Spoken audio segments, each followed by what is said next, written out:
Can you share lang po yung last details na kung kailan kayo huling nagkita or nakapag-usap or naka-work? Oo, actually naka-work ko si Ate Guy to begin with 3 beses na. Kung ako'y iiwan mo, yung movie ni Loris Guillen, I was the production designer. Tapos Himala, I was also the production designer. Tapos sa ngalan ng ina, teleserye sa Channel 5. Pero doon eksena kami ako. Artista ako doon.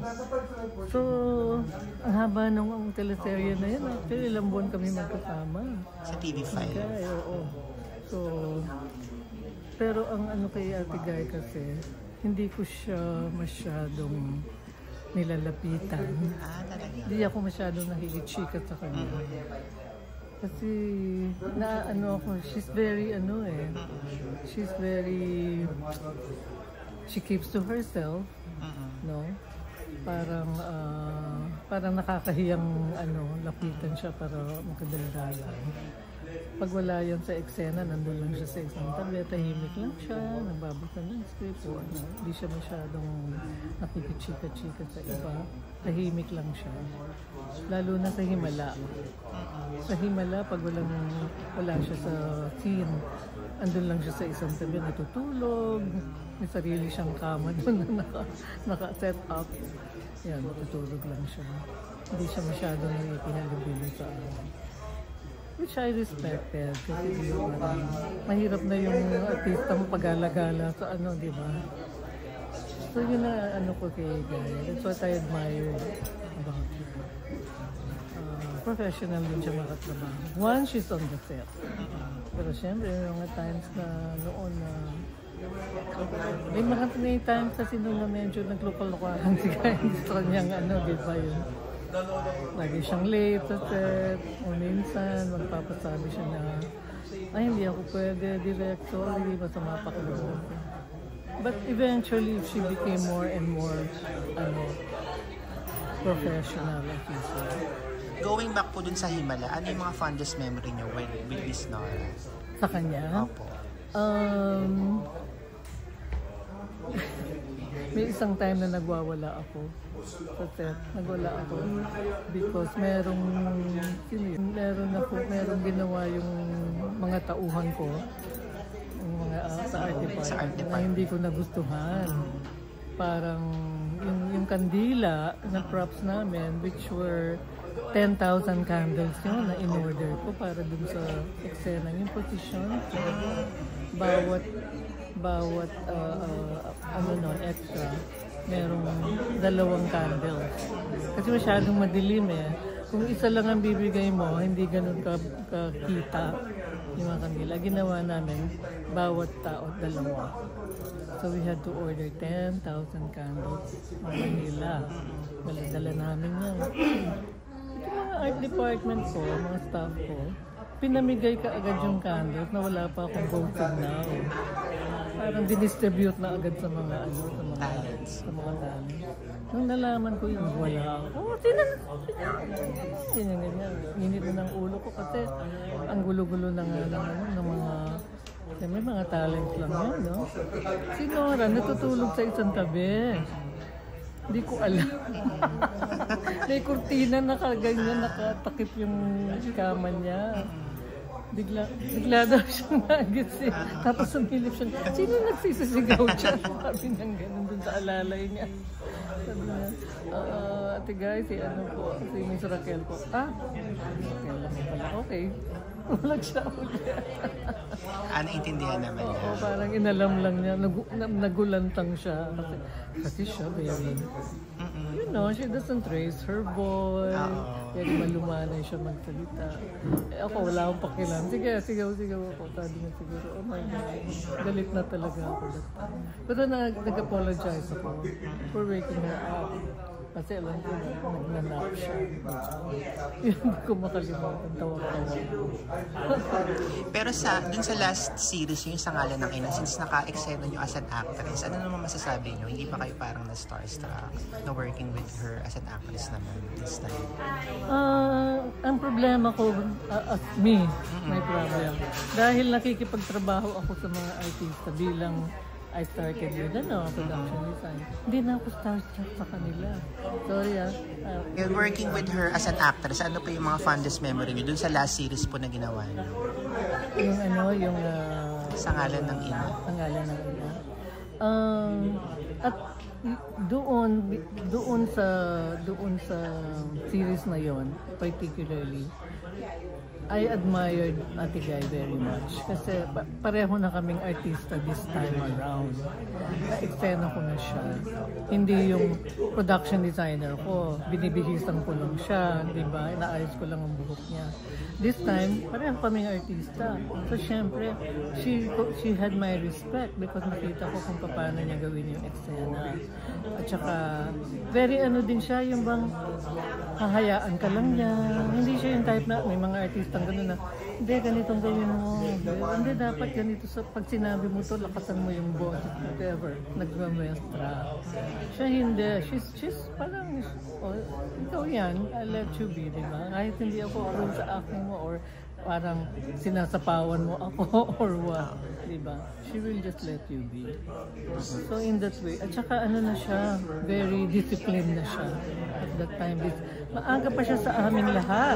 Oo, parang galing akong Maynila, dadating ako sa set, maybe mga 7 or 8, kasi di ba galing pa ako ng Makati. Andun na siya, 6 o'clock in the morning, she's already on the set. So, kami nahihiya kasi naghihintay siya. And she was working very, very well with Mario O'Hara. Mario O ang director niya. So parang respetado niya si Mario. That's why siguro she made sure na professional siya, yung maaga siya sa lahat para not to give Mario any problem. Ano nyo lang po siguro yung masasabi nyo sa legacy na may iwan ni Miss Nora o yung tunay na kayamanan na may iwan niya sa atin? For being who she is. For her life story, which is very, very inspirational to the masses. So many people, parang pinakita niya sa atin na, sige, nanggaling ako dito, but sheer determination, sheer will, para bang gusto kong maakyat yung taas ng bundok, diba? Parang aakyat ko, dahan-dahan. In fact, wala naman siyang planning, di ba? Parang nangyari lang lahat. It was destiny, I would say, for her to reach the pinnacle of success, no? Dahil nga, marami siyang talento. She was blessed with so many gifts.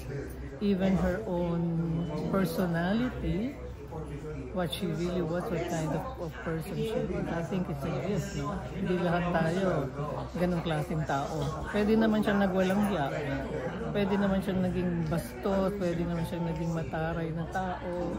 Pwede siyang naging diva-diva. Some actors parang konting lang, nanalo ka ng isang award or what. Diva-diva na the next time you see them. Siya hindi. Siguro yung pader ng bahay niya, punong-puno ng trophy. But she remained the way she was. And yet, she was already up there. And that's through her own determination. Very siya. Alam niya yung gusto niyang mangyari. Hindi siya nag para sa akin, she was not really a reluctant superstar, but at the same time, hindi siya nagyabang about it. But she just let it happen. So for me yun, yung inspirasyon niya, kaya yung mga Noranians, gano'n na lamang because they feel that here is a person that we can relate to, relatable, not like some other celebrities na napakataas. Sige, ina-admire mo, binibigyan mo ng stardom, but parang hindi mo maabot. Si Ate Guy, mataas nga siya, pero abot mo pa rin. Kahit na bilangin mo mga bituin sa langit. Siya ang pinakamakinang doon. Abot mo pa rin siya. Yan, mensahe na lang po sa mga Noranians or kay Miss Nora Honor since Oh, kasi itong, actually, alam mo, what a coincidence or serendipity. Just 2 weeks ago, maybe, rinestore ng Sagip Pelikula yung kanyang movie. Yung Tatlong Ina. Tatlong Ina, Isang Anak. In-invite ako ni Leo Katigba kasi I'm always naman a supporter of Sagip Pelikula. Lahat ng nila, screening nila yata pinupuntahan ko. So I went and curious ako about the film kasi parang hindi ko pa yan napapanood. Hindi ko pa napapanood. Unlike some Nora films ako. So naaliw-aliw ako sa kwento kasi parang si Ate Guy lumabas na pokpok, diba? Which is very unusual. Yeah. Parang hindi mo ma-imagine na pwede siyang lumabas na siya, supposedly hooker siya, diba? So aliw na aliw ako tapos kasama pa niya mismo si Matep. Si Matep. So para sila talaga mother and daughter. And then, so I was so kilig na, nakita ko si Guy na ibang character naman, ibang role naman, not her usual. So different from, Himala or Akshay or what. Tapos, ang mga Noranians ang nag-organize noon ng event na yon. So, unfortunately, of course, may sakit na si Guy. Hindi siya nakarating. Disappointing. But they asked me, they interviewed me, it's really pwede kung pa yung few words for Ate Guy. So, nagsalita naman ako. Hi, Guy! Sabi ko, I hope you are well. Stay well, keep well. Sabi ko, not realizing na she was in that condition. Alam ko lang na, hirap siya, minsan ang probinsya siya. Sabi ko, and continue to make all those movies. Oh my God, 2 weeks later, ito na. Wala na pala siya. I didn't realize that ganun pala kagrabe na yun. Pero, sabi ko nga sa mga Noranians, bilib ako sa inyo hanggang ngayon. Di ba todo support? Hindi sila nawawalan ng energy para kay Guy. I mean, sino namang fans na iba makita mo na sabi ko, para kayong mga bagets pa rin hindi kayo natutusin, di ba? Mga ano pa rin sila, parang yung unang panahon ng fans, although siguro ka-Asian or older, no? Some of them are older. So yun ang masakit na parang coincidence. Who would have thought 2-3 weeks later, ito na. Imagine kung nakarating siya noon, it would be the last time pala. So ayun. Si Guy, pag napapanood ko yung niya, yung online na pinopost sa kanya, ay iyak ako kasi parang knowing her life, that there was a point na gumanon din siya. Pero bumangon din siya. She did not let it bring her totally down. At nakabalik siya. Because she made many more movies after that. I like particularly of the late movies that she did was Daewon. Gusto ko siya doon. Yung isa niyang eksena nung number one, yung sinabi sa kanya na gusto kong kumuha ng ibang babae para magkaroon ng anak. No? And then nung siya mismo yung magpapaanak doon sa anak ng mistress ng asawa niya. Without saying anything, as usual, puro expressions lang ng mukha, ng mata, na-convey niya yung nararamdaman niya inside, the pain, the hurt, although wala siyang tinatawa. Kasi gusto ko yung eksena niya. So sabi ko, there will never be another you. There will never be another guy. O naiiyak na ako. There will never be another guy in showbiz. Para sa akin. Thank you, Miss Carrie.